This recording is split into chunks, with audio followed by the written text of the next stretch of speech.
Dhufeen jira jirtu jajjabeen biyya koo qeerroo akkam jirtu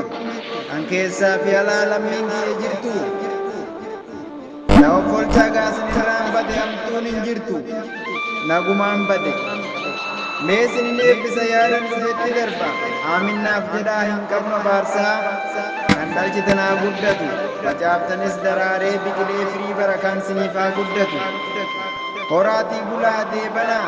mana eebbaa mana barakaatis ta'a hamtuun isin hin argin bakka yaaddan ga'a jabaa beelaatis kan bulchu qabuu kan roobee caccabsu kan gogee goggosu sinirraa isaa qabu anjaarsaan miti hanganan beeka bakkaaf isan uumaatu beeka bakkaaf isan uumaatu beeka gara yaadan dhufeetti yeroo as deebu raafaa fidaa odeessu ergaa kamiitiin nagaan baanee galle kaaniin tuumaa kaaniin saamamnee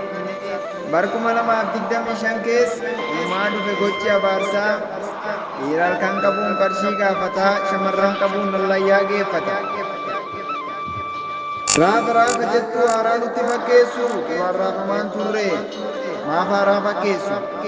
hidhaa jettu duraan hidhamaan turre maalummaa gabootiif lagaan erga barree turre maalummaa gabootiif lagaan erga barree turre akka waan nagaan jiraannee maalummaa dhabaraaf saamichaa odeessuutti kaane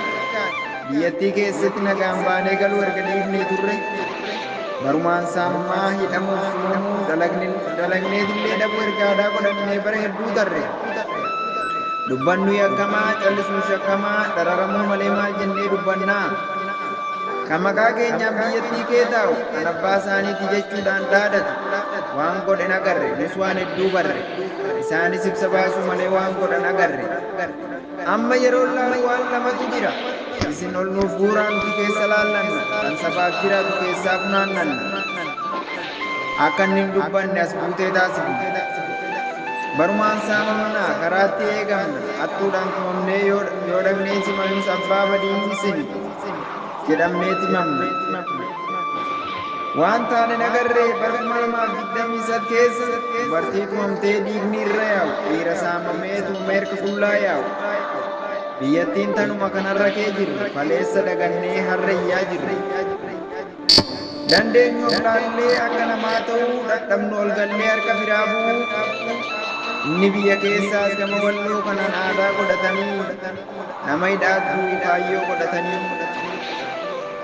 tokkummaan agarre kan umriin dabarse keessa kan awwaalcha didee reeffa nyaachise bineensi takkumaan agarre seenaan dubbise keessa saba nagaa jibbee roorroo filate saba mara keessa yoon dubbadhe hedduu garaan na raafama lammii koo kam jedheen hima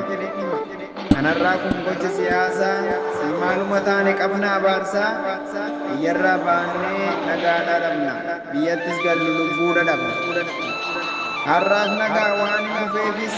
hedduudhaan qaba dhibba dheengaddaa waan dhageen qaba jaallan keenyaan maqaan tarraa'ee jallataa keenyaan maqaan tarraa'ee galma jaraarraa tokkoo fi lamaan hedduun tarraa'e jalatooma ulfaadha jaala jersoo walloota